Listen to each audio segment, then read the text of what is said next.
Ora bem, boa tarde a todos. Eu penso que já nos estão a ouvir para darmos início a esta sessão, esta espécie de mesa redonda, um painel sobre empreendedorismo verde e azul. Vamos ter aqui um painel constituído por 3 especialistas nesta área, todos eles empreendedores. Em primeiro lugar, Vítor Verdelho, que é o diretor-geral do European Algal Biomass Association e cofundador de 2 empresas, a A4F e a Necton. Ele irá falar-nos sobre isso. Teremos também, de forma virtual, Miguel Brandão, que é CEO da empresa Corkbrick, e também temos aqui connosco o Manuel Abcacis, que é CEO da Motengil Renewing. O meu nome é Vítor Vasconcelos, eu sou biólogo de formação inicial, embora hoje em dia trabalhe mais na área da biotecnologia. Sou professor universitário na Faculdade de Ciências da Universidade do Porto e também diretor do CIMAR, que é um centro interdisciplinar de investigação marinha ambiental.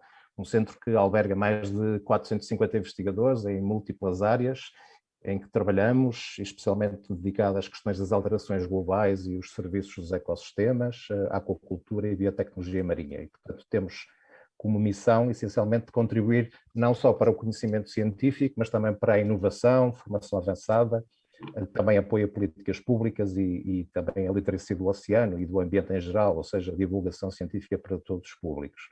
Obviamente quero, em primeiro lugar, agradecer o convite da organização desta 4ª mostra, porque, sendo eu um cientista, sou também, posso-me considerar um pouquinho empreendedor, porque há exatamente 25 anos fundei uma empresa com 2 amigos na área das análises biológicas da qualidade da água, uma empresa que se chama Nostoc, que ainda hoje existe.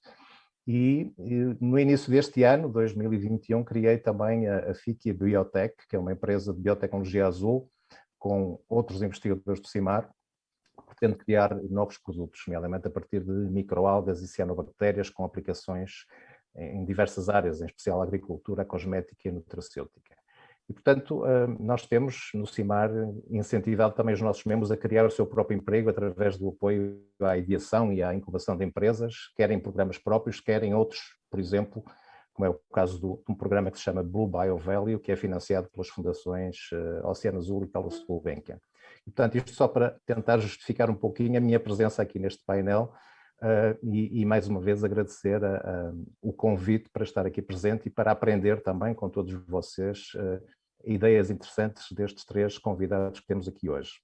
E vamos começar exatamente pelo Vítor Verdelho, que é alguém que eu conheço também já há muitos anos, e quando eu falo, ou quando se fala de empreendedorismo, obviamente que o Vítor vem-me sempre à ideia, porque acho que é das pessoas mais empreendedoras que eu conheço. Sempre que falo com ele, há sempre ideias novas que estão na cabeça, prontas a emergir, e portanto, é uma pessoa que de facto tem aqui e pode partilhar com todos vocês um pouco da sua história na área do empreendedorismo. E a primeira pergunta que te faço, Vítor, é exatamente essa: de que forma é que o empreendedorismo entrou na tua vida, tendo tu também uma formação que à partida não seria tão óbvia quanto isso para esta área do empreendedorismo? E falares um pouco também deste percurso nestes últimos anos das várias empresas que foste criando. A pergunta é longa, é uma pergunta muito ampla, muito aberta. Eu vou cortando quando for preciso.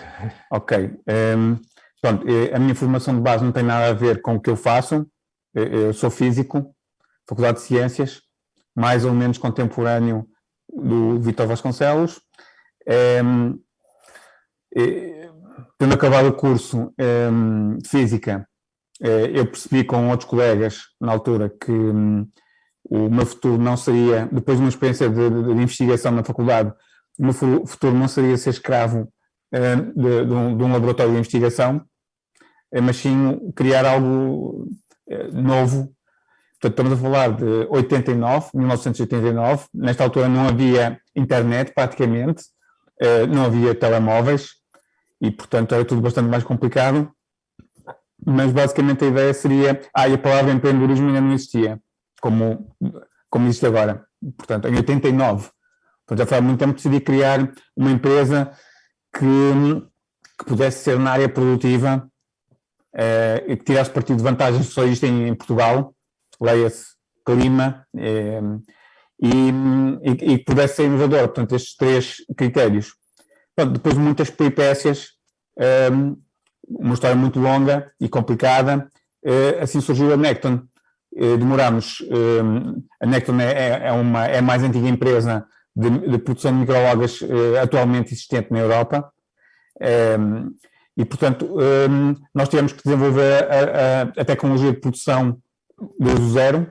Tentámos inicialmente estabelecer parcerias com 3 empresas que já existiam, uma em Israel, outra na Califórnia e outra na Austrália, mas elas não estavam interessadas nessas parcerias, embora com a da Califórnia tínhamos chegado a um estágio muito avançado de evolução colaborativa, e foi preciso desenvolver, demorámos quase 10 anos, portanto só em 97, portanto começámos em 89, só em 97 é que conseguimos começar a produção.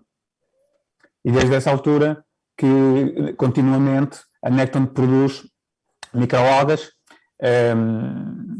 em fotobioreatores no Algarve. O facto da empresa também ter sido criada no Algarve e eu estava no Porto também cria algumas dificuldades, mas o mundo é o nosso local de trabalho. Eu sempre pensei isso, mas na altura era um bocado mais complicado porque não havia Ryanair, não havia estas coisas que permitem deslocar facilmente de um lado para o outro. Portanto, eu cheguei muitas vezes de autocarro, apanhava o autocarro aqui à meia-noite e chegava às 10, 11 da manhã a Faro e os meus colegas iam buscar. Pronto, e é um bocado mais complicado. Basicamente, a Necton o que é que faz? Produz microalgas para a aquacultura e para a cosmética, desde essa altura, 97, e continuamente, portanto, todos os anos.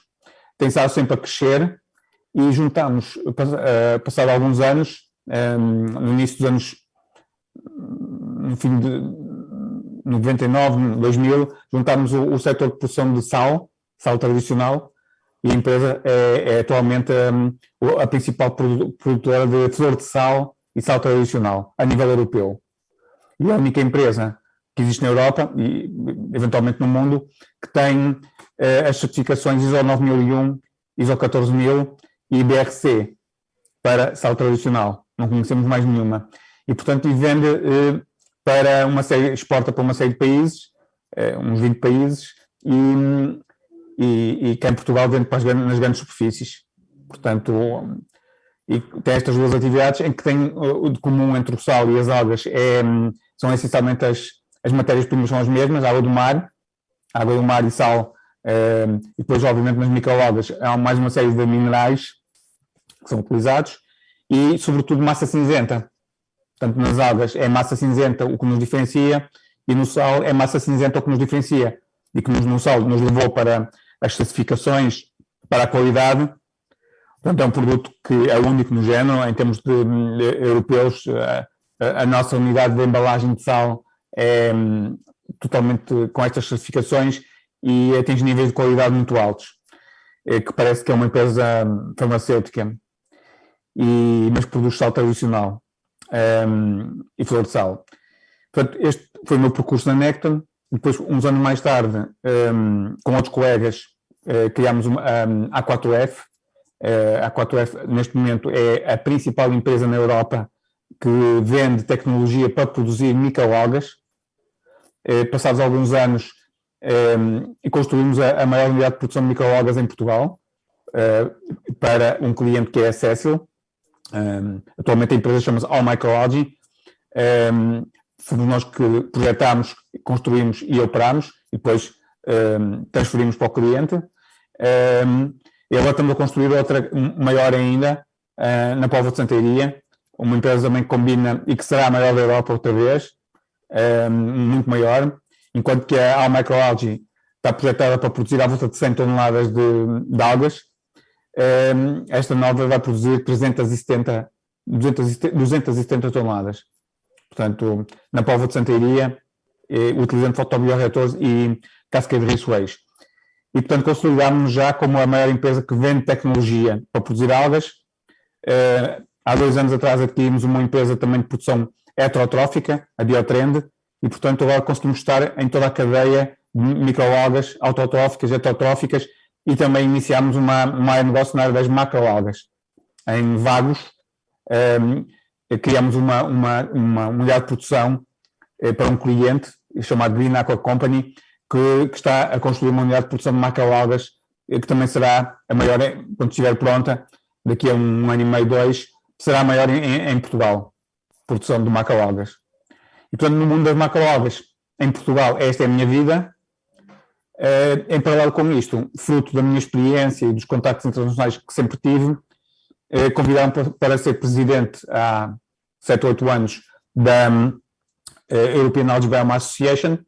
Entretanto, os ciclos foram decorrendo e atualmente sou o diretor-geral da organização. O presidente é o Jean-Paul Cadoré, francês, e estamos neste momento a preparar a organização de um grande evento, que é o evento que temos todos os anos em dezembro, que é o Algae Europe, que reúne entre 250 e 300 pessoas de todo o mundo e que tem umas 100 apresentações dos tópicos mais relevantes no setor na Europa no momento.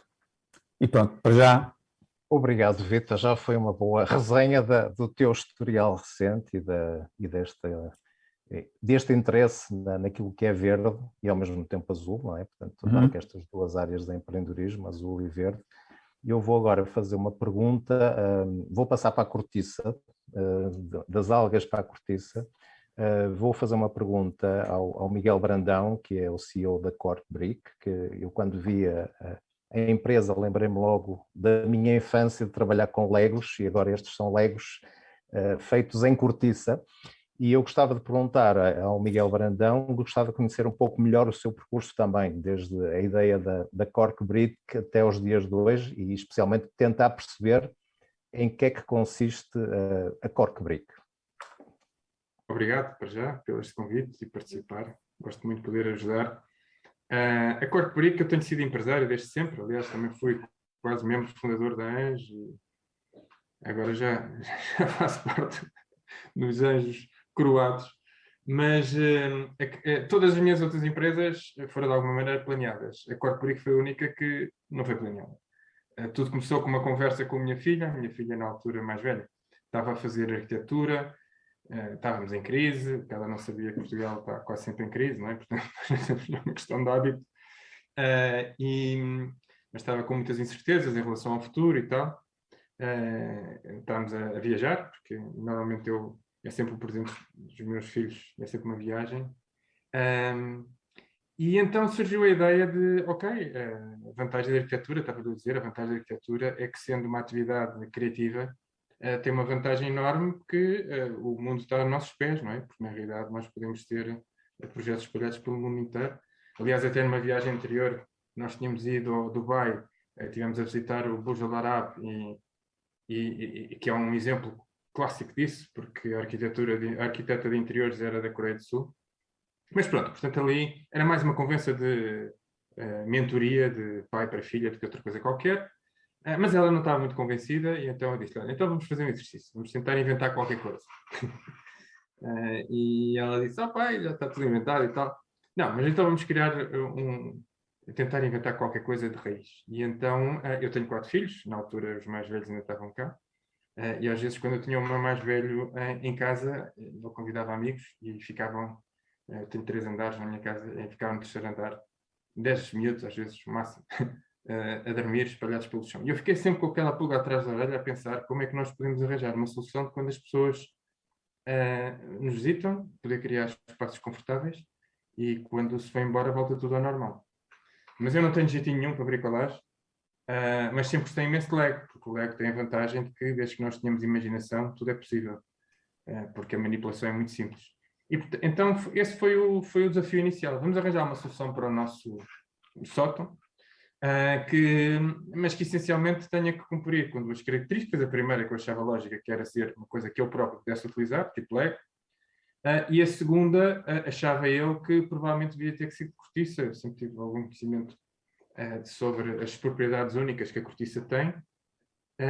E neste caso há 3 que distinguem, que é o facto de ser leve, isolante térmico, isolante sonoro e também sustentável. E pronto, portanto estes foram os pressupostos iniciais. Nós estávamos a caminho de Marrocos, e até foi engraçado que depois, cada vez que parávamos, fazíamos uns desenhos e trocávamos algumas coisas, Depois, quando voltámos a Portugal, eu disse-lhe, olha, já agora, a ver se existe alguma coisa destas, porque se realmente se existir, seria giro termos lá em casa. E ela foi para a internet, foi procurar e não encontrou rigorosamente nada. E então eu disse, olha, estás a ver, tem uma oportunidade de nós inventarmos qualquer coisa. Vai ver à Google Patents, a ver se existe alguma patente pendente ou qualquer coisa que nós possamos utilizar. Ela foi, não havia, e disse, ótimo, então, lá está, vamos tentar criar uma patente. Mas, mais uma vez, o objetivo não era nada mais do que uma mentoria pai-filho, porque não havia sequer, pai-filha neste caso, não havia sequer intenção de criar empresa. Só que depois nós fomos nos entusiasmando, enfim, isto passaram, como isto também foi uma coisa não planeada e nem fazia parte da minha estrutura, fomos fazendo ad hoc, e pronto, passado um ano já tínhamos chegado ao desenho atual do sistema, que é tão simples que teve que ser inventado, portanto, aquilo que distingue a simplicidade a inovação do sistema é que à medida que nós criamos estrutura, a estrutura torna-se mais resistente. Pronto, avançámos para uma patente provisória, depois da provisória para uma PCT, depois para uma PCT para uma patente mundial. Pronto. Depois, na mesma, o objetivo não era avançar como empresa, o meu objetivo, porque a minha área sempre foi intangíveis, porque o intangíveis, software, e tudo que é intangíveis, consultoria, coisas assim do género, tem uma vantagem para mim fantástica, que me dá uma liberdade total. Eu sempre usei e abusei do teletrabalho, agora chamam-lhe outros nomes, mesmo em 94, 91, escrevi um livro sobre, o livro foi publicado em 94, mas começou em 91, sobre teletrabalho. E realmente a grande vantagem do teletrabalho, como nós estamos a ver aqui, é que nos permite participar e desenvolver valor económico sem ter que nos deslocarmos forçosamente. E, portanto, foi nesse... Nunca tive uma empresa, no universo das empresas todas que eu já construí ao longo da vida, nunca tive nada que tivesse um produto físico. Este foi a primeira exceção. E, portanto, como eu não percebo nada de indústria, o meu objetivo inicial era, por simplesmente, só licenciar. Mas, entretanto, as coisas foram avançando, também fomos entusiasmando, e então resolvi criar a empresa e depois envolver primeiro dois amigos, um com conhecimento amplo na área industrial, justamente para poder complementar o meu, e o outro na área de proteção de propriedade industrial. E pronto, fazendo a história curta, hoje somos mais de 260 investidores espalhados por 30 países. Decidimos avançar com a empresa, começámos a produzir o ano passado. A linha de produção também, apesar de ser extremamente simples, teve que ser inventada, tivemos que a criar de raiz. E agora estamos numa fase de aumentar e automatizar a linha de produção, ou seja, passar de uma capacidade atual de 400 peças por dia, que é o nosso limite máximo. Como deve imaginar, para um universo Europa é curto, mas tinha que ser. Não se consegue automatizar aquilo que nós não sabemos como se faz semi-manualmente, porque ela não é toda manual. E, portanto, neste momento estamos outra vez a levantar capital, pela quarta vez, com o objetivo de financiar a automatização da linha de produção e passar de 400 peças para 4.000 por dia, ou em 3 turnos, 12.000 por dia. Portanto, assim, rapidamente, esta é a história, que é engraçada, porque começa de uma maneira completamente ad hoc, e eu acho que essa talvez, mais uma vez, não foi planeado, mas talvez a mensagem mais interessante em relação à Corkbrick é que realmente, se nós olharmos para o mundo com uma forma crítica, positiva, e se procurarmos criar soluções de real valor económico, e realçando as 3 palavras, as 3 primeiras letras da palavra económico, que é o eco, que toda a gente esquece, e portanto se nós estivermos realmente a desenvolver valor económico por si só é sustentável, portanto é quase uma redundância dizer economia sustentável, mas o nosso mundo gosta muito de separar as coisas por silos, e eu acho que realmente aquilo que é importante é quando nós empreendemos, tentar usar a sorte que temos, a inteligência que temos, porque é uma sorte, pode ser desenvolvida, mas se não a tivermos, e se não tivermos condições para desenvolver, nada acontece. Mas eu acho que, no mínimo, aquilo que nós podemos fazer é criar soluções para outras pessoas que realmente desenvolvam valor económico e, portanto, nesse contexto, são, por definição, também sustentáveis. Obrigado, Miguel, por esta história, que eu acho que de facto é muito, muito interessante, mostrando que muitas vezes as ideias mais interessantes não precisam de vir de muito longe, não é? Vêm até da própria casa. Eu vou aproveitar e continuar consigo e tentar perceber um pouco, e há bocadinho falou a palavra eco e ecologia, que me diga qual é para si o papel do empreendedorismo com esta índole mais ambiental na nossa economia e que perspectivas é que pensa que isto terá em termos de crescimento. Eu acho que aqui, para já, mais uma vez, eu acho que realmente, e sem ser planeado, a Corkbrick acaba por ser um bom exemplo de como nós podemos olhar para a natureza com uma perspectiva sustentável, de alavanca e não de destruição, e com isso criar produtos úteis que outras pessoas beneficiem da sua utilização de uma forma sustentável. E, portanto, obviamente, todos nós conhecemos em Portugal os atributos de quase toda a cadeia de valor da cortiça, do montado. No nosso caso, mesmo assim, aquilo que nós queremos fazer, mais uma vez, também não planeado, é que, se pensar bem, a Corkbrick acaba por ser quase disruptiva em termos de conceito, de como é que nós olhamos para o espaço onde vivemos. Porque nós não estamos habituados a pensar que, se quisermos, podemos mudar o espaço onde estamos, sem recorrer a ninguém, e que essa mudança até pode ser divertida.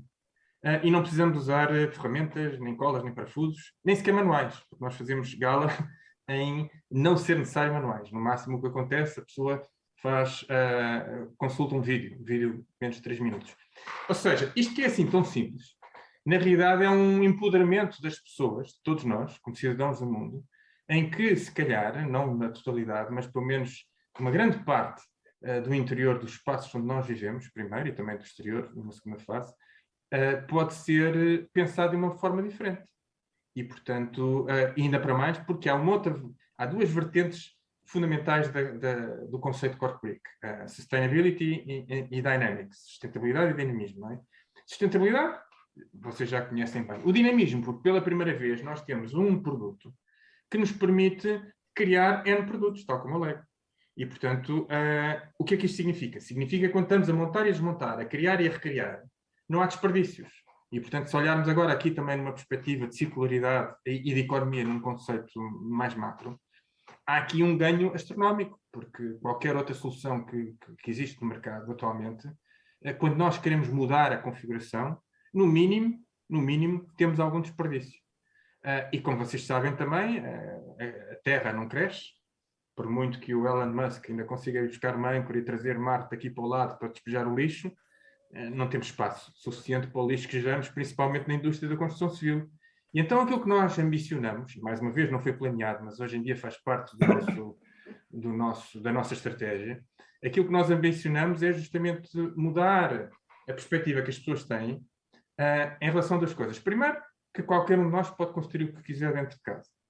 Nós temos uma sócia, por exemplo, que é uma senhora, que é escocesa, e ela está sempre a construir coisas com Corkbrick e tem 88 anos. Quando começou tinha 87, agora tem 88. E temos também crianças mais pequenas. Portanto, realmente é muito fácil. Cada Corkbrick pesa 1,4 kg, é o peso médio das peças. Portanto, a menor pesa menos de cerca de 500 gramas e a outra 2,8 kg. E portanto, esta facilidade é que vai muito para além do que aquilo que aparece no produto, que é uma mudança de comportamento.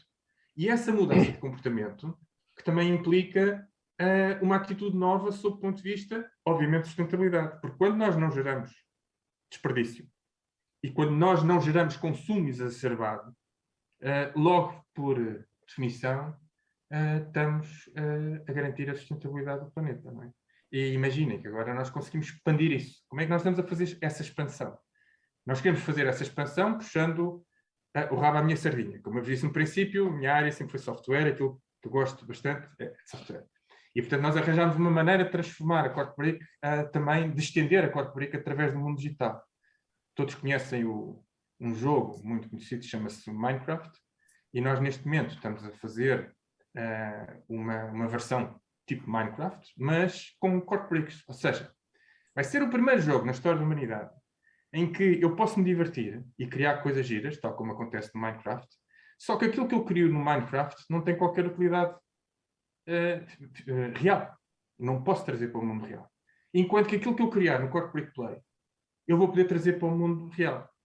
E, portanto, o que é que acontece? Aquilo que nós esperamos é que até o nosso exemplo possa servir de inspiração para outras pessoas criarem outros produtos que sejam também sustentáveis e dinâmicos, e que se complementem ou não com o conceito da Corkbrick, mas que resolvam o mesmo problema, que é arranjar uma solução mais eficiente de nós gerirmos o espaço onde vivemos, seja ele o espaço residencial, seja ele o espaço comercial ou público.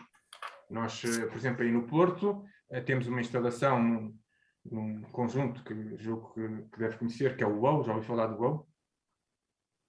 Sim, sim, sim. É espetacular, aquilo até dá orgulho de ter sido feito em Portugal. É um conjunto de 7 museus, que são experiências fantásticas, e um dos museus que lá tem é o Planet Cork, e obviamente as pessoas poderão ver não só aplicações de Cork Brick, como inclusive, no fim, até interagirem e criar soluções com Cork Brick. E conseguirem perceber o potencial que existe, muito para além do que aquilo que nós desenvolvemos. E, portanto, nós, através do Cork Brick Play, aquilo que queremos fazer é justamente estimular esse potencial e estimular essa filosofia, porque se os jovens do presente e do futuro começarem-se a divertir com um jogo digital, mas que ao mesmo tempo lhes cria algo útil para as suas famílias, então, com certeza, que quando eles se transformarem em adultos, já vêm com uma percepção do mundo, do que é necessário construir e como é que se pode adaptar o espaço onde vivemos de uma maneira diferente. E lá está, e nós assim aproveitamos o divertido da gamificação que existe nos jogos, mas juntando à criação de valor económico. Porque, como vocês sabem, a maior parte dos jogos que existem são divertidos e tal, mas não geram nenhum valor, quanto muito estimulam a criatividade das pessoas, o que já é bastante importante. Mas gerar um resultado palpável não acontece. Não há nenhum jogo que eu conheça digital que o faça. A Cork Brick vai permitir fazer isso pela primeira vez. E até de uma outra forma, porque as pessoas que criarem e inovarem através do Cork Brick Play, se aquilo que eles criarem for realmente inovador e nós não tivermos ainda no nosso portfólio de produtos, poderá-se qualificar para o nosso Cork Brick Shop, e a partir desse momento, o autor dessa criatividade vai ter royalties ao longo da vida de 3,78% de todas as vendas que nós tivermos. Ou seja, com isto, o que é que nós queremos fazer? Queremos criar uma estrutura virtual de criatividade que não só nos ajuda a desenvolver o conceito de Cork Brick, como com certeza nos vai surpreender com muitos outros conceitos que eu nem sequer faço ideia do que é que vão acontecer. Isso é que é a parte mais divertida. É nós criarmos, é como quem desenvolve uma linguagem de software, criar a linguagem, mas depois não imagina o que é que se consegue construir com a linguagem. Nós estamos a fazer, no fundo, algo semelhante, mas misturando um produto físico. E, portanto, achamos que isso poderá ser realmente uma mudança de atitude de pessoas. Obrigado, Miguel. Acho que já fiquei com curiosidade de visitar o UAU e esse museu dedicado à cortiça para também experimentar estas peças do Cork Brick. Agora vamos passar para uma outra área diferente. Vamos falar com o Manuel Cassis, de Motengil em Renewing. Quando falamos da Motengil, temos sempre a imagem fortemente ligada à construção em muitos domínios e em muitos continentes, mas esta palavra Renewing traz algo de novo e muito atual. Eu gostaria que o Manuel nos pudesse também explicar um bocadinho o seu percurso e de que forma é que a transição climática e digital está a impactar a vossa empresa.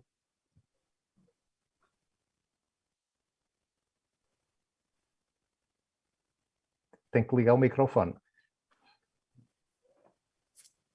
Sim, eu estou no Grupo Motengil há relativamente pouco tempo, há 3, 4 anos. A minha carreira anterior à Motengil foi...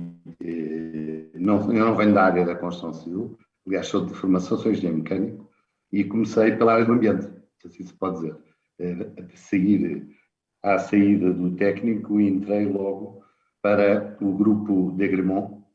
O Grupo de Agremont, não sei se vocês o conhecem, hoje já não é de Agremont, porque entretanto foi absorvido nas várias transformações que houve no Grupo Suez e depois no Grupo Engie, e ultimamente até se ligaram à Veolia, e eu entrei para a de Agremont. Portanto, a minha primeira experiência ligada ao ambiente era precisamente o tratamento de águas, sejam águas industriais, águas residuais e águas potáveis. Vivo em Portugal como presidente, como CEO da Cetal de Agremont. Alguns de vocês, calhar, lembram-se ainda da Cetal de Agremont. E depois, em 2000, fui para a França como presidente da Agremont Europa. onde estive vários anos, e por isso, dentro da Degramont Europa, estávamos, particularmente a Degramont Europa também, muito ligada a tudo o que eram os de águas e, mais do que isso, os grandes desafios que já na altura se começavam a levantar em relação ao tratamento de água. Eu lembro-me perfeitamente aquilo que nós procurávamos num tipo de água para tratar foi evoluindo ao longo dos anos e hoje já há grandes desafios porque há tipos de poluentes que nós não procurávamos e que passámos a procurar na água e que têm efeitos mesmo sobre mudanças na natureza. Eu dou-vos um exemplo, quando lá estava, por exemplo, um rio em Inglaterra, onde os peixes se transformaram todos em hermafroditas. Portanto, houve uma transformação, isto é inacreditável, e aconteceu, e muito provavelmente terá sido pela absorção de medicamentos e antibióticos em lixeiras que entraram nos níveis freáticos, foram para os rios e provocaram uma modificação naquela espécie de peixe. Portanto, nós já nos defrontávamos, é apenas um detalhe, com variadíssimos desafios ambientais, até porque a água é o que é, nem vale a pena estarmos a perder muito tempo, é essencial para a vida. E portanto, estive na Degramont durante vários anos. A Degramont Europa deu uma experiência que eu acho que é muito interessante, que era conhecer a Europa nos vários países, porque tínhamos sociedades nos vários países, e conseguir perceber que a Europa que estamos a construir é natural que demore um bocadinho mais tempo do que pensávamos, porque embora tenhamos um tronco de cultura comum, cada país é diferente. E quando estamos a falar com um cliente de um país, muitas vezes usamos expressões que para ele têm significados completamente diferentes. Portanto, quando se faz internacionalização, uma das coisas que se deve fazer é também estudar os sítios para onde se vai e como é que as pessoas, qual é a cultura e como é que reagem. Mesmo na Europa, não é assim tão semelhante em tudo como nós pensamos. Até essa foi a minha primeira parte, depois voltei para Portugal. Quando voltei para Portugal, resolvi mudar da água. O próprio grupo Suez também tinha a Engie, na parte da energia, e resolvi vir para Portugal e criar um novo conceito e que, no fundo, a primeira resposta que vos posso dar à Mota Gil Renewing, que é que a Mota Gil Renewing até agora era uma startup. Eu tive primeiro sozinho e depois, então, entrei para a Mota Gil, precisamente porque achei que a Mota Gil era um grupo que tinha uma presença, era o primeiro grande grupo de construção e com uma presença internacional em muitos países, o que é muito importante também. Portanto, já existe uma cultura e uma vontade de sair, de internacionalizar. A Mota Gil tem também uma prática, já na área do ambiente, teve a Indaqua, tem hoje em dia a EGF, no fundo é a maior tratadora de resíduos do país, portanto sempre também teve uma cultura muito ligada ao ambiente. E então eu entrei há 4 anos para a Mota Gil Renewing, formei a Mota Gil Renewing, entrei para a Mota Gil, no fundo, com uma visão, que é, bom, o que nós devemos ter e por onde devemos começar e acreditar, e podemos errar aí logo ou não. Se erramos, estamos ao lado da placa, como se diz. Se não, podemos conseguir construir alguma coisa e percebendo em avanço quais vão ser as alterações, podermos adaptar. E a Mota Gil Renewing é isso. A Mota Gil Renewing parte do princípio de um conceito que é as grandes cidades, eu até diria as grandes zonas urbanas, e um bocadinho mais longe, estão, o que eu vou dizer agora até parece uma banalidade, porque eu acho que isto se confirmou nestes últimos anos e ainda vai acelerar mais. Estão numa profunda transformação e as pessoas querem dessas grandes zonas urbanas, querem um modo de vida que não é só diferente, é sustentável, mas muito mais do que isso tem que ser possível. Porque se não fosse diferente e sustentável, deixará de ser possível. Eu também não acredito que as cidades e as grandes zonas urbanas, a maioria da população, 80% ou 90% da população, irá para essas zonas. Não. Mas mesmo que sejam 60%, nós criamos cidades que hoje em dia já são muito difíceis de viver. E as pessoas querem mudar a vida e querem, no fundo, poder estar numa cidade onde tenham um conjunto de facilitadores de vida que lhes permitam melhorar a sua qualidade de vida. Isso, claramente, nem vale a pena perder muito tempo estar ligado ao ambiente. Nós pedimos isto antes do Covid. O plano e o modelo foi escrito antes do Covid.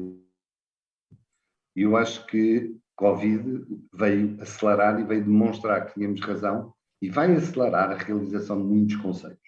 Portanto, a nossa visão parte de onde? Nós o que é que queremos ser? Nós, dentro da Mota Gil, queremos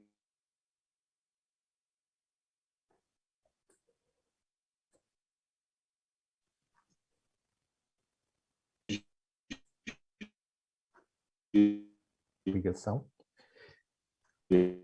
O Manuel já nos tinha advertido que poderia haver algum problema de ligação.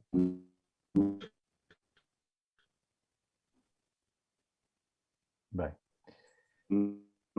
eu creio que se calhar vamos continuar, porque o Manuel está com dificuldades de ligação. Eu se calhar vou aproveitar, depois volto ao Manuel, porque ele ainda tinha algumas coisas para dizer nesta questão destas novas cidades e desta nova visão da cidade.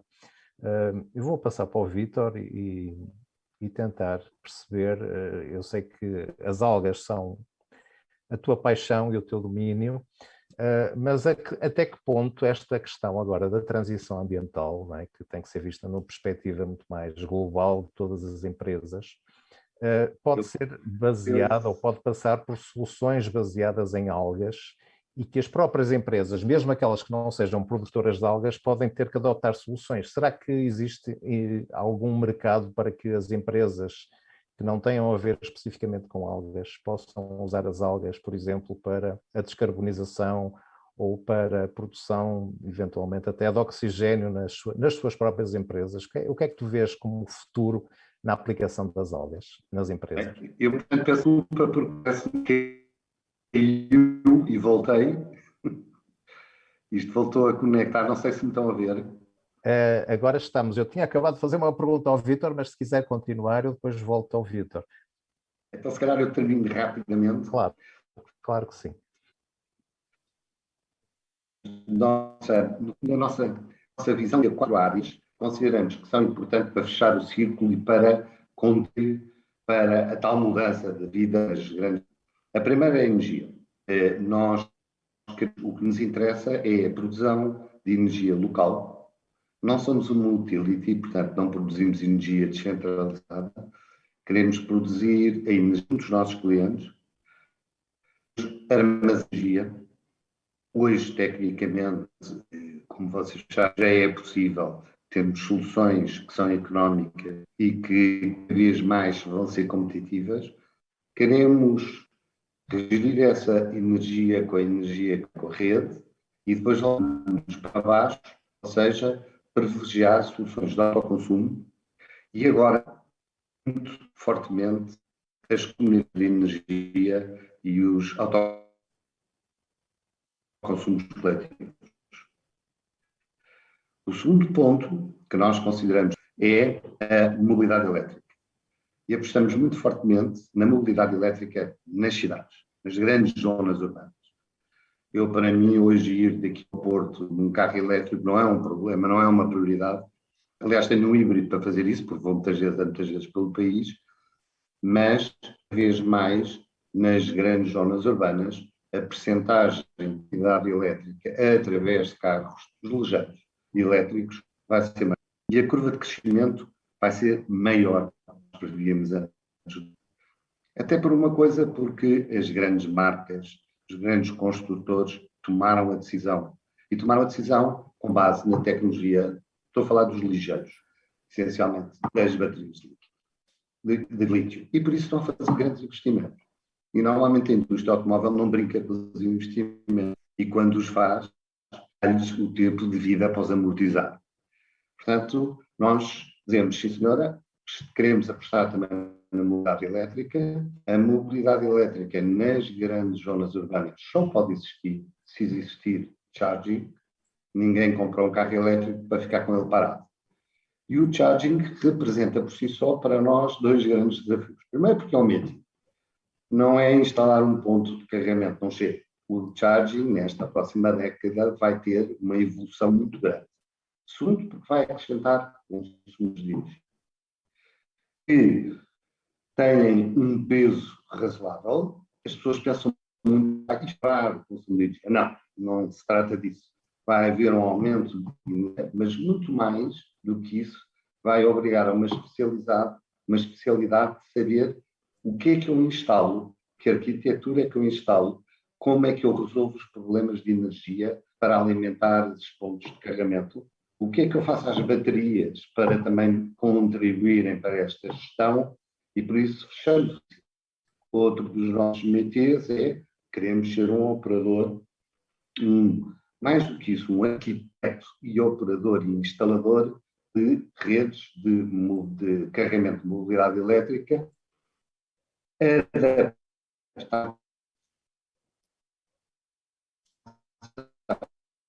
às novas cidades. E que não vão ser, as novas tecnologias não se resolvem com ideias antigas, como as de gasolina. Portanto, nós temos o nosso terreno e vamos começar a fazer essa tal coisa. Aqui fez que tenho o charging, tenho a produção de energia, tenho a armazenagem de energia, consigo carregar os carros.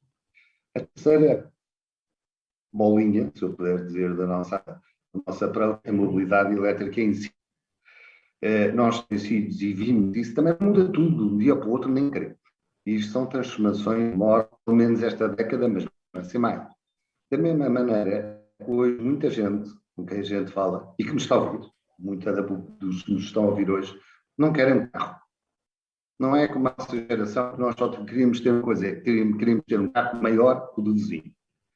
Hoje, as pessoas já não pensam assim. Hoje, as pessoas não querem um carro, querem uma solução de mobilidade.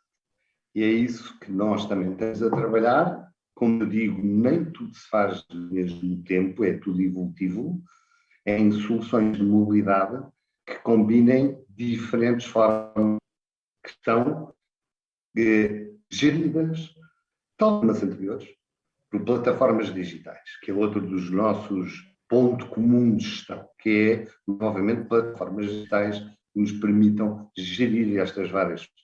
E na mobilidade, para dar um exemplo, nós estamos a começar, por exemplo, em 2 ou 3 empresas, uma delas dentro de casa, no grupo Motogil, olhar para a frota e dizermos, por exemplo, já temos o sistema de charging montado em Lisboa, na sede de Lisboa, e vamos montá-la no Porto, e dizer, faz algum sentido eu ter 200 ou 300 carros que estão parados 95% do tempo, e eu não consigo fazer, porque é que eu não faço uma transição que me vai permitir, não do dia para o outro, mas mudar combustível fóssil para mobilidade elétrica e permitir soluções de deslocamento que são integradas. Ou seja, eu posso, quando planeio uma viagem, usar um carro da frota, ou usar um carro de fora, de uma empresa de aluguer, ou usar o Uber, ou usar o transporte público, ou a combinação disto tudo. Mais uma vez, através do desenvolvimento de plataformas. Que vamos resolvendo soluções. Mais para a frente, queremos também entrar em soluções propriamente ditas de mobilidade tipo de veículo.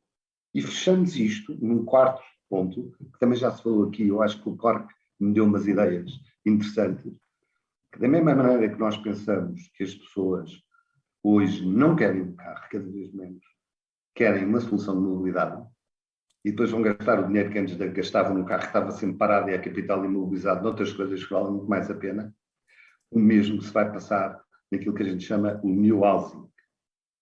Ou seja, as pessoas nas cidades não vão querer ter novas formas de resolver a sua habitação e a sua forma de viver.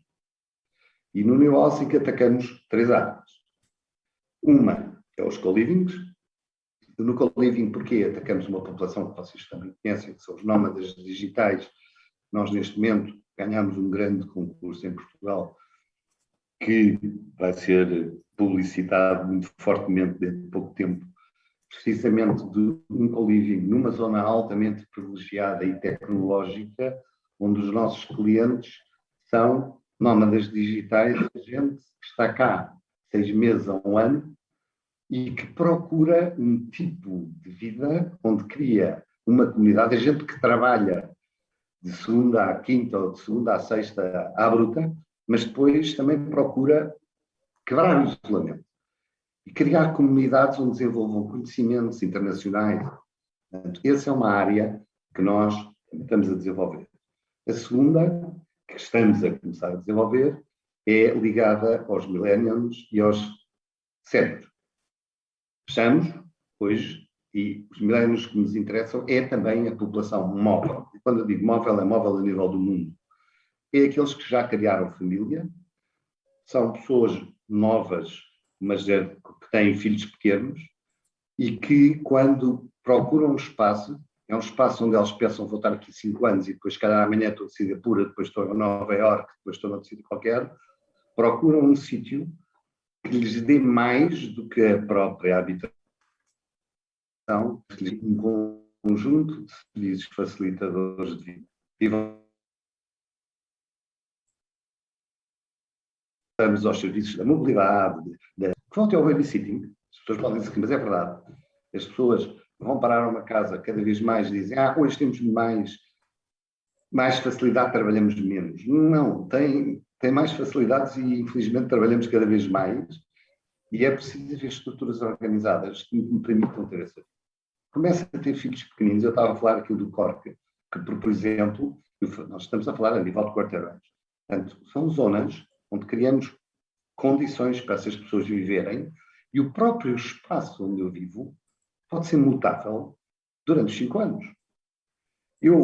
Um casal vai para lá com um filho bebê, ao fim de 3 anos ou 2 anos, se calhar, o espaço interno, sem mudar a área, pode ter outra arrumação. O Cork que eu percebi, uma das ideias que me deu, é a possibilidade de fazer isto. Ou seja, criar zonas que se adaptem às pessoas. Eu quero, para mim, não é a pessoa que aluga a casa e quer ficar lá, como na nossa geração, 20, 30 anos. Essas pessoas não me interessam. Interessa-nos é os millennials que são móveis. Estou aqui 4, 5 anos e eu beneficio de uma qualidade de vida que não teria de outra maneira e que me permite continuar a fazer as nossas carreiras. Todos temos experiências do que é que acontece com os mais novos que casam, têm filhos. Quando têm filhos, onde é que os deixam? Em casa dos avós. Não pode ser.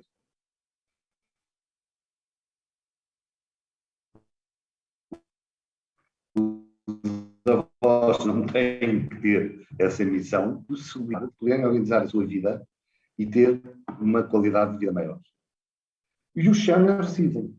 Cada vez as pessoas vivem até mais tarde, vivem ativos e com grande grau de atividade. E querem também, em vez de estarem fechados numa casa enorme, onde antes tinham os filhos todos, passar para zonas onde têm outras comunidades, outros serviços e também se sentem e podem até prestar serviços. Portanto, esta é a nossa visão. Nós desenvolvemos os nossos projetos, investimos nos nossos ativos e depois privilegiamos contratos de longo prazo. Só não investimos na parte do new housing em ativos. Não somos uma imobiliária. Aí procuramos imobiliários com parceiros e depois desenvolvemos o nosso conceito e prestamos os nossos serviços.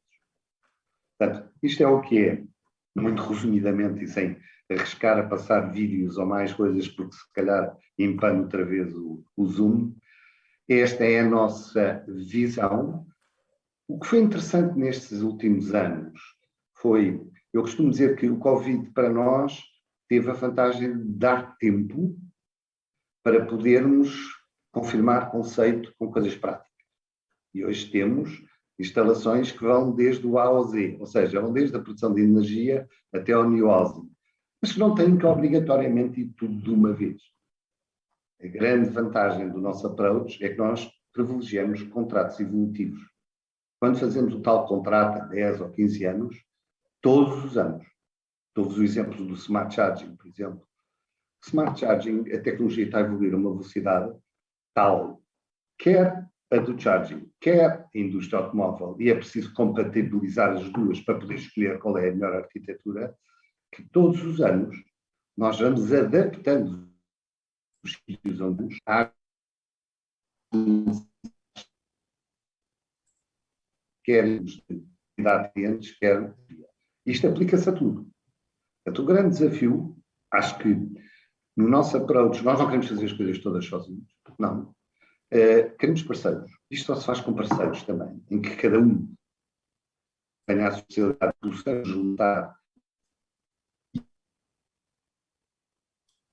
ideias permitam chegar àquilo que é a nossa vida. No dia, as pessoas, as instituições e as empresas nas grandes zonas europeias.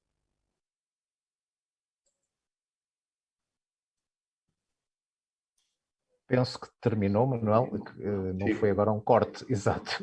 Muito obrigado por esta visão. Apesar dos cortes, eu acho que o seu discurso foi de tal maneira, não é, incrível, porque quase que estávamos a ver um filme e, portanto, os vídeos não iam trazer mais do que aquilo que disse, porque de facto foi extremamente claro nesta visão das novas cidades e daquilo que queremos, não para o futuro, mas já para amanhã, não é? E, portanto, eu acho que muitos dos ouvintes, das pessoas que estão aqui nesta mostra de empreendedorismo, são exatamente esses receptores daquilo que serão as soluções que aqui apresentou e que obviamente estamos com muito interesse em ver na prática.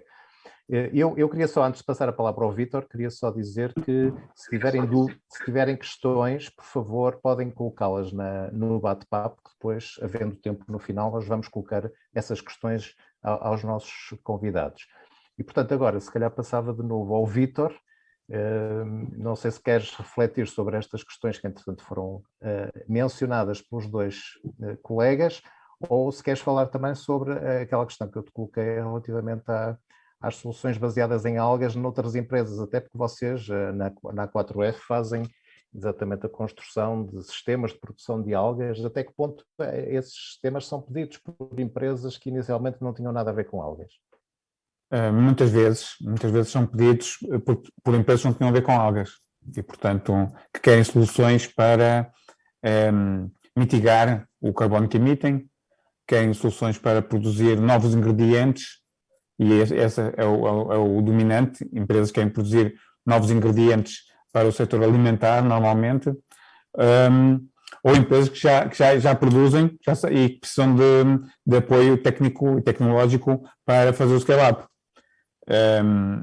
Uma aplicação que está emergente e que também nos procuram são as empresas de tratamento de efluentes, que para o tratamento terciário podem ter a produção de microalgas, e aí é uma das aplicações em que pode haver produção de energia, quer a utilização das algas misturadas com fungos e com bactérias e com tudo o resto que há no tratamento terciário, podem ser utilizados para digestores anaeróbicos, para a produção de biogás, ou podem ser utilizadas, isso é uma nova área que está a emergir, para a produção de biocrude.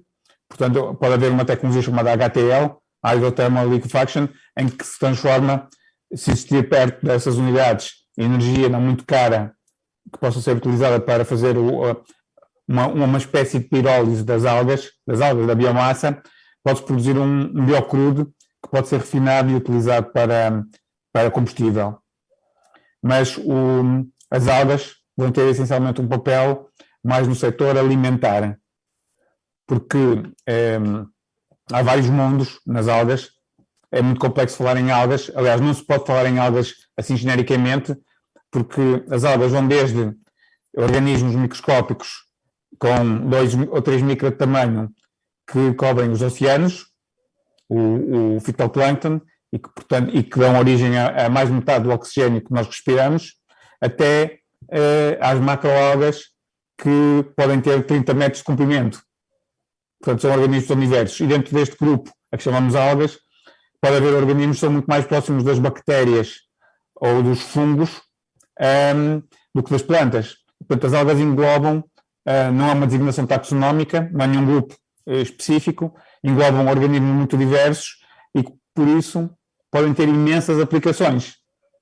Encontramos uma dezena de setores nos quais as aplicações das algas se enquadram e que vão desde os biofertilizantes, produtos utilizados como bioestimulantes para os solos, tanto podem ser feitos com microalgas como com macroalgas, até produtos farmacêuticos, antivirais, e pelo meio, desde produtos para cosmética, ou até cosmecêuticos, próximos do farmacêutico, produtos alimentares, que são por simplesmente proteínas, até nutracêuticos, que são mais que proteínas, são antioxidantes que protegem as pessoas, etc.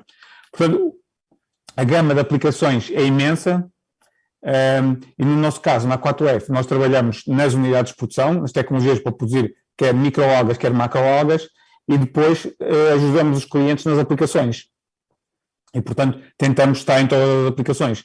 Depois há um outro grupo de microalgas, as microalgas heterotróficas, que se podem produzir em fermentadores, que não dependem da luz do sol, podem ser produzidas em reatores fermentadores de um processo parecido com a produção das leveduras. E, portanto, que geram novamente um grupo de aplicações muito grande. Portanto, em termos de impacto das algas para as transições, elas podem estar em todo lado. Agora, como algas é uma designação demasiado geral, não se pode dizer as algas isto ou as algas aquilo. Há algas específicas e que vão ter um nome específico que servem para uma determinada aplicação. Por exemplo, existe uma empresa japonesa chamada Eugleena que está a produzir uma microalga chamada Eugleena também para produzir jet fuel. Portanto, eles têm uma produção para isto e, portanto, não é competitivo ainda neste momento, mas eles acreditam que será no futuro. Portanto, as aplicações são multidiversas. Essa mesma empresa japonesa também produz produtos alimentares utilizando essa alga, que são incorporados desde pasta, massa, noodles, numa gama muito variada de produtos. Eles têm cerca de 30 produtos que vão desde os noodles até ao jet fuel. Não sei se veio assim uma panorâmica geral, mas basicamente é isto. Sim, senhor. Acho que foi interessante, exatamente porque hoje em dia vê-se já muitas empresas, até que não têm inicialmente a ver com algas, mas que já começam a ter aquelas paredes verticais de algas que podem exatamente cumprir esses objetivos que tu acabaste de referir, não é? Quer do ponto de vista da produção de novas moléculas, mas também na própria fixação de CO2 e contribuir para a descarbonização das próprias instalações. Não é? E gostava de acrescentar uma coisa que é, existem vários estudos sobre o impacto das algas na sociedade. E o estudo mais interessante que foi feito pela equipa de marketing da ExxonMobil, nos Estados Unidos. E eles fizeram um estudo para pensar o que é que a Exxon podia fazer, em que é que devia investir, que tipo de ações, que tipo de imagem é que devia ter, que a transformassem mais numa empresa verde, na percepção dos consumidores. E o departamento de marketing disse claramente o que pode fazer é gastar o máximo de dinheiro possível em algas e associar a vossa imagem às algas e dizerem ao mundo que gastam muito dinheiro em algas e que as algas são o vosso futuro. E eles assim fizeram. E, portanto, vídeos, sei lá, o aeroporto de Bruxelas até há pouco tempo tinha lá grandes painéis com os investimentos da Exxon em algas.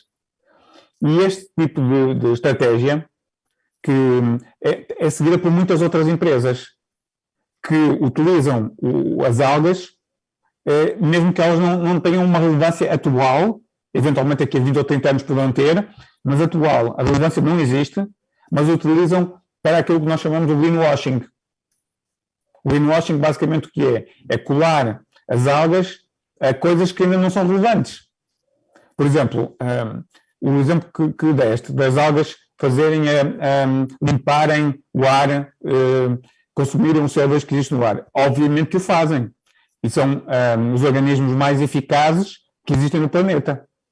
Portanto, as algas, para produzir uma tonelada de algas, é preciso 3 toneladas de CO2. E as algas crescem muito rapidamente, duplicam-se tendencialmente diariamente. Portanto, elas são muito mais rápidas a consumir CO2 por unidade de tempo, em quantidade e velocidade, do que qualquer outro organismo.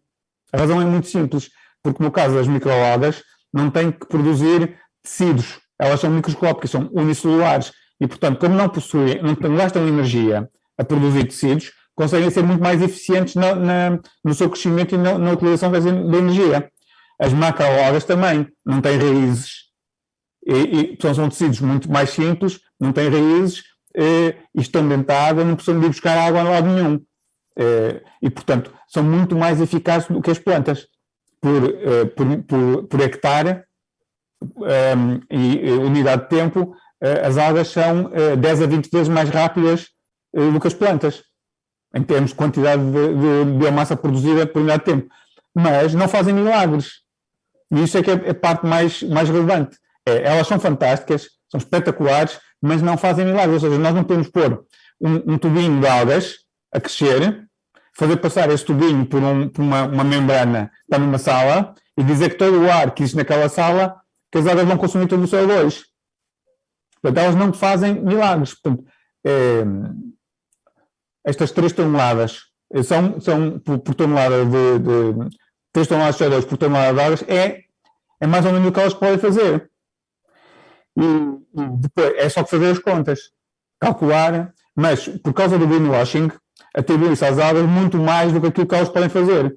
Elas podem fazer imenso, são melhores que tudo o resto, mas não fazem coisas, muito do que se diz aí, do que se anuncia, não é verdade.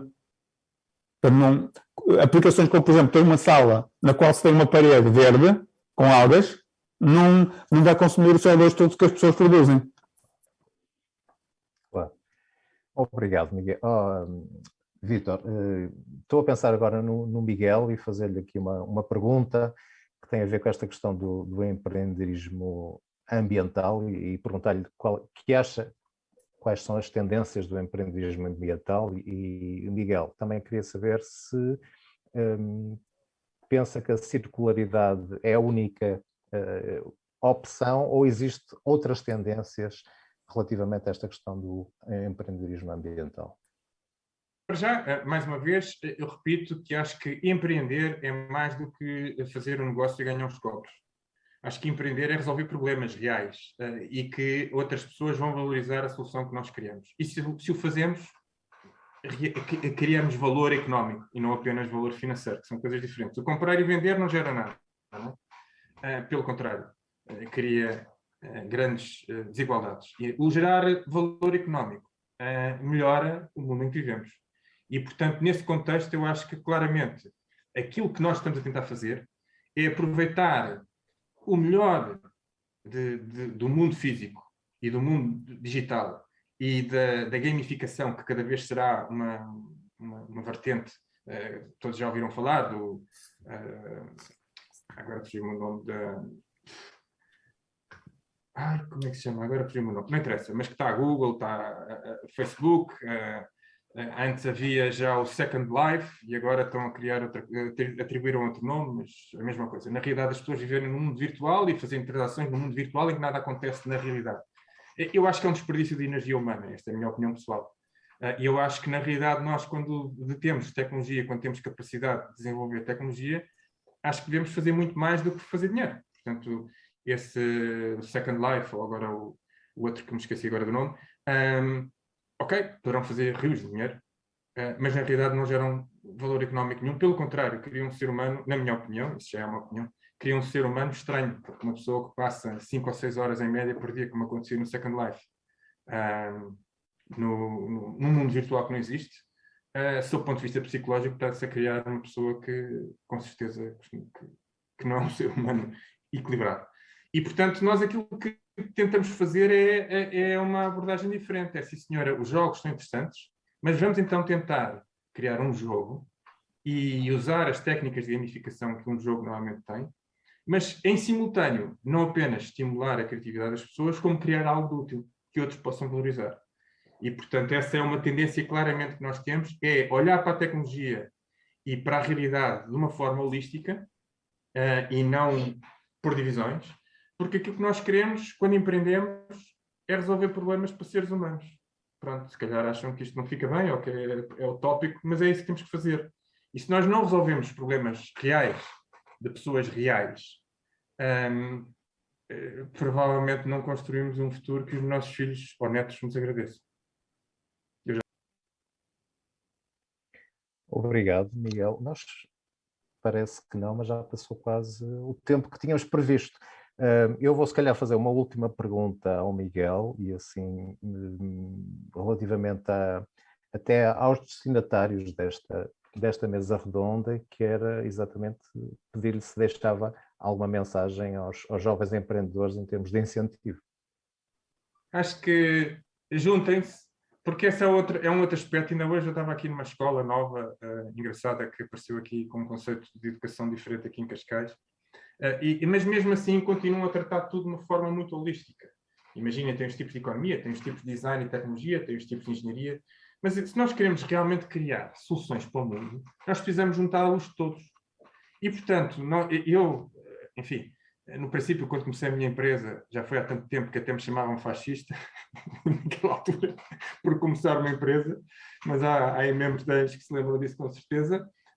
Hoje em dia, escrevi um livro sobre sustentabilidade e acho que deve haver igualdade de oportunidades para todos, chamo-me comunista. Não sou nem uma coisa nem outra, como é óbvio. Um empreendedor não é, por definição, com certeza, não é comunista.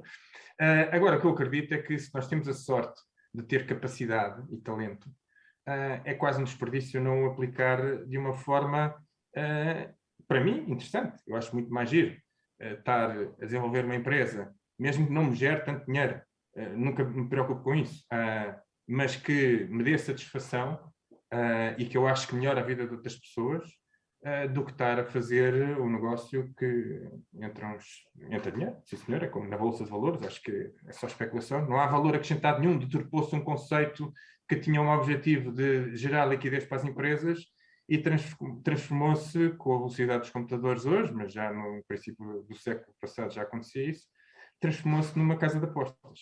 Portanto, deturpou-se o conceito original do mercado de capitais. O conceito original do mercado de capitais era providenciar alternativas de capital, e até foi inventado por um Tuga que estava na Holanda, era um novo cristão que tinha saído aqui na época dos Filipos, mas o objetivo era financiar a expansão marítima da Holanda, que aqui em Portugal havia a coroa, ali não havia, portanto eles arranjaram uma maneira, através de pegar nas empresas, em papelinhos, e vender os papelinhos, que era uma expectativa de rendimento futuro, e poder permitir a compra e venda em função do risco, que é lícito.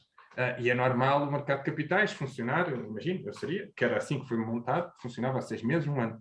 Hoje em dia, como vocês sabem, a maior parte dos mercados de capitais funciona, as transações, mais de 50% das transações são high-speed trading. High-speed trading não tem qualquer racionalidade de mercado, apenas quem gera a onda maior consegue, obviamente, ganhar mais dinheiro fazendo, por simplesmente, especulação. Obrigado, Miguel, pela resposta, e eu vou fazer, aliás, é uma das perguntas que temos no bate-papo, exatamente tem a ver com esta questão dos conselhos que se podem dar a um futuro empreendedor em termos de tendências, de criação do seu próprio negócio, pensando essencialmente nesta questão da vertente da pegada verde. E eu vou fazer esta pergunta aos outros 2 palestrantes, a começando talvez pelo Manuel. O que é que pode dizer a estes futuros empreendedores? Que palavras de incentivo é que lhes pode dar? É aquela chamada pergunta difícil, porque é a pergunta que eu me faço a mim próprio todos os dias. Tenho o mesmo problema. Eu, da experiência que tive de ter vivido cá e vivido fora, acho que nós temos grandes possibilidades. Mas há uma geração que é a vossa geração, já não é a nossa, que eu vos dou um conselho, é que exijam que o país se organize. Não há nada pior para um empreendedor do que viver no meio do, perdoe-me a expressão, no meio do mordel. E não conseguirmos, quando temos uma visão, não conseguirmos fazer um planeamento. E um empreendedor planeia, porque se não planeia, não sabe onde está. E cumpri-lo. E, infelizmente, Portugal e a nova geração, muitas vezes, nossa também, mas se calhar somos os culpados, confrontam-se com uma burocracia, uma falta de visão. Eu posso-vos dizer, dei-vos exemplo de França da Degramont da água. Eu garanto-vos que a água em França é estratégica. Eles escolheram, entre várias coisas que poderiam, onde queriam ser fortes a nível mundial, escolheram certas áreas e apostam a longo e a médio prazo nelas. Com formação, continuidade, etc. As coisas não aparecem por milagre. Eu acho que ser empreendedor em Portugal e noutro sítio qualquer exige que a pessoa tenha visão. E que tenha uma visão que acredite. Mas depois que ponha e que vá medindo e vai fazendo o go, no go às suas ideias e à maneira como elas vão sendo implementadas.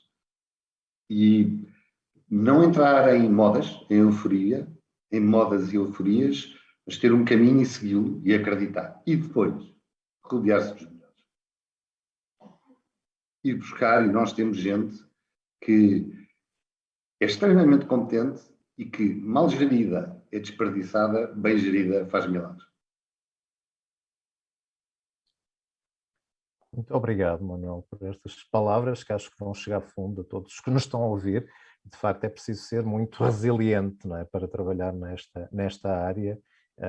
Embora em todas as áreas, venho do mundo da ciência, é um pouco assim, muitas vezes não haver pactos de regime que permitam manter políticas durante mais tempo do que aqueles que são apenas as legislaturas, não é? Portanto, eu acho que isso é um pouco transversal a todas as áreas, mas obviamente que no empreendedorismo é especialmente importante, dado o risco que está associado, não é?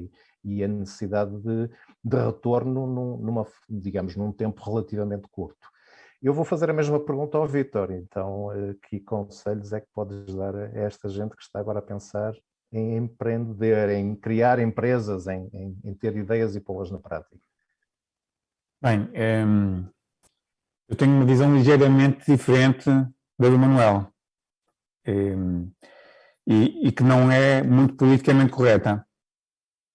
Portanto, eu basicamente acho que os empreendedores, isto da minha experiência, têm que aprender a viver num país que é muito organizadamente desorganizado. O nosso país é organizadamente desorganizado. Ou seja, parece que tem alguns lados de organização, mas é hiper desorganizado. E, portanto, eu acho que os empreendedores têm que aprender a viver e têm que contar com isso, contar que o país não vai mudar por nossa causa, num ambiente de caos. Basicamente, eu acho que os empreendedores que estão a começar têm que aprender a viver, no caso, ou então têm que emigrar para outro país. E se emigrarem para outro país, escolham países do norte da Europa, porque nesses países a sociedade está mais organizada. E sabe-se com o que é que se pode contar? Portugal, não sabe com o que é que se pode contar, as regras mudam, podem mudar a qualquer momento, e portanto, saibam isso à partida. Contem que as regras podem mudar e que o Estado não é simpático, não está a pensar em nós. O Estado é muito complexo, não se sabe bem em quem é que pensa. Mas, basicamente, é porque o Estado nem pensa em si próprio, porque se pensasse em si próprio, percebia que os cidadãos é que são a razão de ser da existência do Estado. Mas não. Portanto, primeiro, essa noção de que vivemos num mundo em constante mudança e em que este país é o caos total e absoluto, e que é organizadamente desorganizado. E, em segundo lugar, eu recomendo totalmente seguir a sugestão, e o Manuel disse, de trabalhar em equipa. E, portanto, as equipas são o que faz a diferença. Basicamente, eu posso garantir totalmente que boas equipas podem implementar e podem ter maus projetos e podem transformar maus projetos em bons projetos. Projetos excepcionais, ideias fabulosas, incríveis, com uma má equipa, garanto que não vão dar nada. Pode ser a ideia mais brilhante do mundo, mas se a equipa que a põe em prática for fraca, ou não tiver as competências necessárias, ou não existir o Zeitgeist, o espírito da época, o momento em que aquela ideia pode ter sucesso, isto é outro fator importante, não vai acontecer nada. Portanto, as boas ideias têm um momento, se aparecerem muito antes da época, não funcionam, se aparecerem muito depois, não funcionam, e, portanto, os empreendedores, além de terem que trabalhar em equipa e de a equipa ser determinante, têm que ter a sorte e o gênio de perceber que existe um match entre o que eles querem fazer e o momento. Por exemplo, esta ideia da Motengil Renewing é uma atividade que claramente, sentindo o mundo que nos rodeia, que está num momento oportuno. Neste momento existe esta necessidade, existe um momento para isto. Portanto, é uma ideia que com a equipa certa vai ter sucesso. Portanto, tenho a certeza que com o Manuel a geri-la e com a experiência que tem, montando a equipa certa, com esta ideia que é extremamente adequada aos tempos em que vivemos, há um match perfeito. E, portanto, é uma ideia voltada para o sucesso e é um excelente exemplo de tudo isto e para os empreendedores. Vitor, muito obrigado. Tenha razão. Vai ter. Olha, eu queria, obviamente, agradecer ao Manuel, ao Miguel e ao Vitor esta hora e meia que passamos aqui, que pareceu muito rápida, com as vossas experiências complementares. Eu acho que não houve aqui sequer contradições, de facto, as vossas visões são complementares e temos que pensar que, de facto, empreender em Portugal tem que ser uma atividade de muita paciência, de muita resiliência, de muita adaptação, mas que, pelos exemplos que vemos aqui, pelos milhares de exemplos que vemos pelo país, vale a pena, não é? E, portanto, é dessa forma também que o país avança, e é essa mensagem positiva que eu gostaria de deixar de ficar aqui no final, tendo em consideração que, quando voltamos a esta questão do empreendedorismo azul e verde, o Portugal tem uma área marítima imensa, tem recursos naturais muito grandes, tem recursos humanos extremamente bons, e eu falo isso também por experiência própria, por aquilo que conheço, quer das pessoas que saem da universidade, ou as que passam no CIMAR, no Centro de Investigação que dirijo, e portanto acho que temos os bons ingredientes. Temos depois umas pedras pelo caminho, que obviamente temos que saber ultrapassar, mas que também às vezes são essas pedras que dão o sal àquilo que é a nossa vida, não é? E que nos fazem também reagir de forma mais acutilante e dessa forma também avançar de uma forma mais eficiente. E, portanto, acho que essa é a mensagem que eu gostaria de deixar ficar no final e, portanto, não desistam e procurem as ideias que de facto podem fazer diferença e que podem fazer com que o nosso país seja cada vez mais empreendedor e que cada vez mais consigamos exportar esta tecnologia e criar riqueza, que ao fim e ao cabo é aquilo que nós todos pretendemos quando estamos a fazer ou quando estamos a criar uma empresa. Por isso, muito obrigado a todos vocês, obrigado de novo à Fundação da Juventude por este convite, para mim foi também muito interessante porque aprendi coisas novas e principalmente estes exemplos de sucesso destas 3 empresas que aqui foram apresentadas e espero que numa próxima oportunidade possamos estar cara a cara, porque acho que nada substitui encontros reais em que possamos discutir de uma forma, eu não digo mais aberta, mas mais direta, e principalmente naqueles intervalos das apresentações em que novas ideias e novas empresas se podem formar. Portanto, muito obrigado a vocês os 3, obrigado a quem esteve a assistir e esperemos vê-los numa próxima oportunidade. Obrigado. Obrigado, foi um prazer. Tchau, igualmente, obrigado.